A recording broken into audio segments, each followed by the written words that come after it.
Hello all, this is Dr. Dave Maslach talking to you about reciprocity.com. The E is written with a 3, and in this particular video I really want to talk about why we should really seek out diversity in PhD programs in graduate schools across the country, across the world, and what you probably would want to expect or what you're going to expect with more doctoral diversity. So if you don't know me, I'm an associate professor of innovation strategy and entrepreneurship.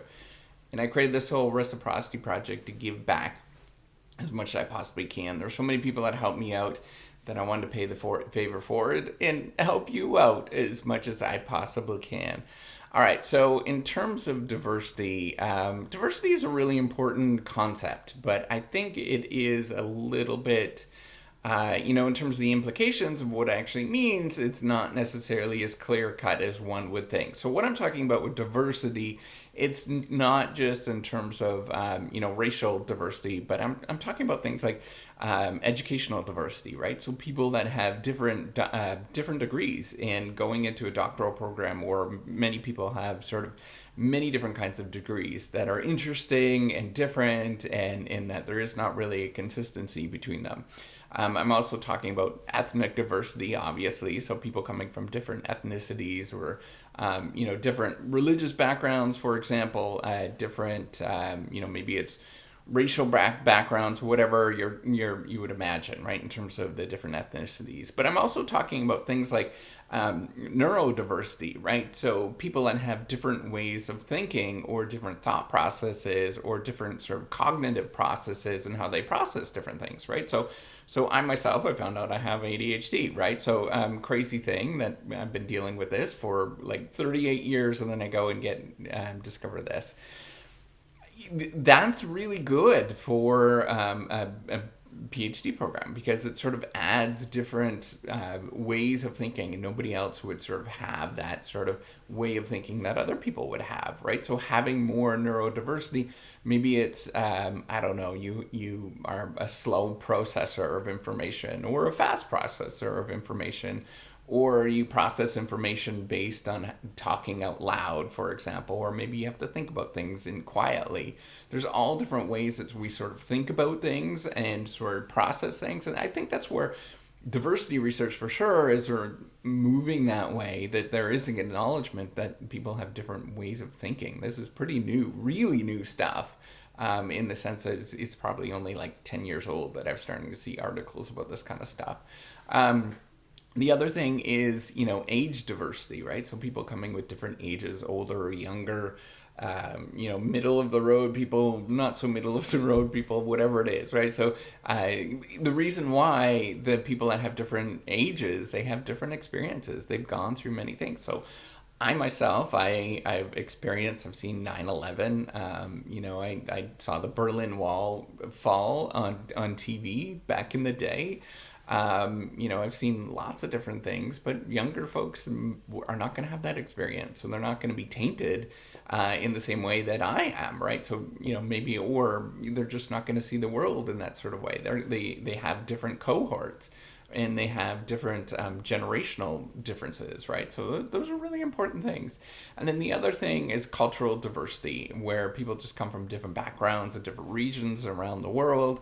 And we all come from different regions, right? So I'm Canadian, grew up in northern Canada. Even within Canada, there's real big differences between growing up in rural northern Canada and growing up in the big city of Toronto or Vancouver, or, whatever it is, right? So there's huge differences in what is happening in your experiences. I'm gonna have a totally different experience from that compared to somebody that grew up in Bangladesh, or somebody that's Icelandic, for example, or somebody that's from Spain, somebody that is from, I don't know, Malaysia, for example. Everybody's gonna have all these really interesting experiences, and that sort of cultural differences that we all kind of deal with. When you bring them together, it has a really interesting feel in terms of what's going to happen. So what are you going to gain from diversity? And this is, there's a lot of organizational theory in terms of innovation and creativity that is focused on this in terms of, what is going to happen when you have more diversity. I mean, it's not a lot, but it's a significant, a portion of literature that people have been talking about. So, and as well as organizational behavior, they're going to be talking about this stuff as well, right, in terms of the benefits. So you do have increased creativity, right, because you have different information. Everybody's got different information. You bring that all together. It's one way we think about creativity is the generation of useful, novel ideas. And then if people have different viewpoints and they come together and they kind of have to work things out, then they really see the world differently, right? So if I interact with somebody, so I'm 40 right now, if I interact with somebody that's 20, they're going to see the world a lot differently. And I'm going to have to explain to them, well, it's this way for me, and they're going to have to explain it this way for me. And then you come up with some sort of new insight, right? Or if somebody I'm interacting with from Bangladesh, they say this and I say that, and I say, whoa, what's the difference there, right? So why are we seeing the world differently?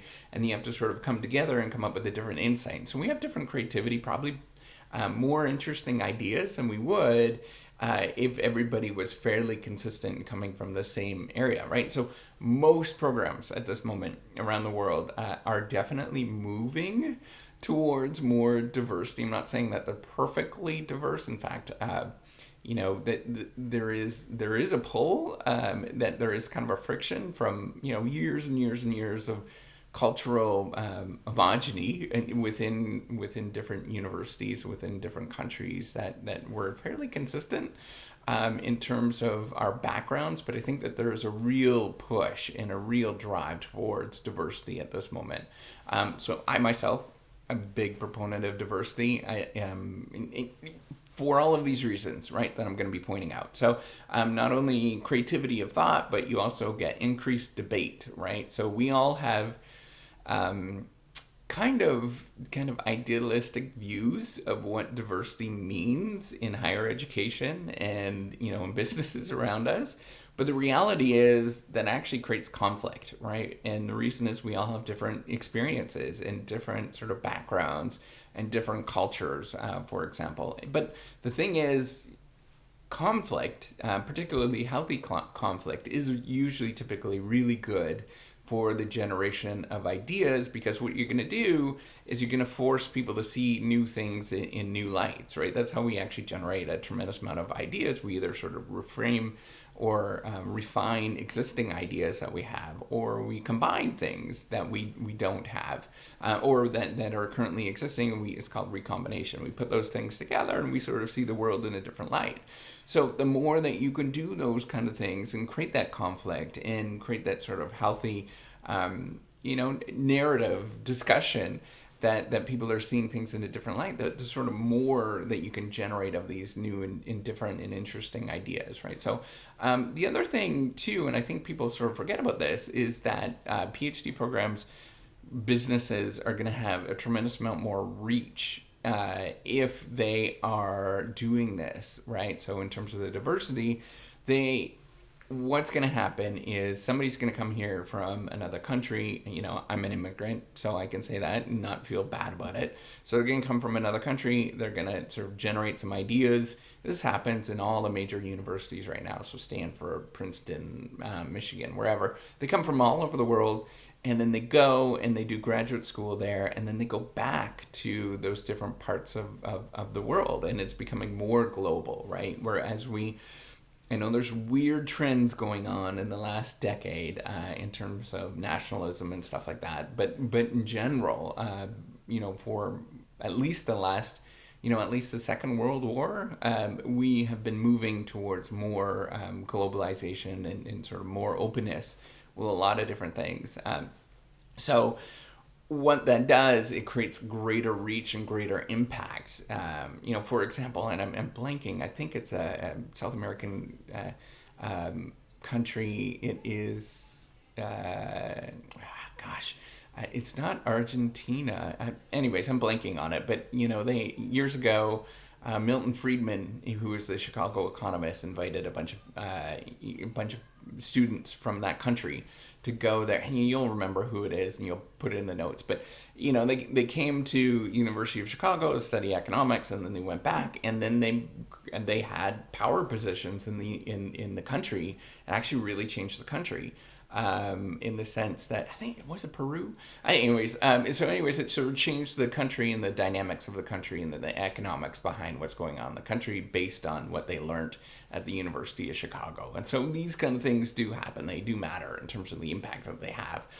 The other thing that we forget, and businesses do this in a much better way, is that there is a competitive advantage that you get the more open you have, because you have a larger base that you can pull from, right? So if you're just pulling from the local area, so for me, maybe you're just pulling from northern Florida.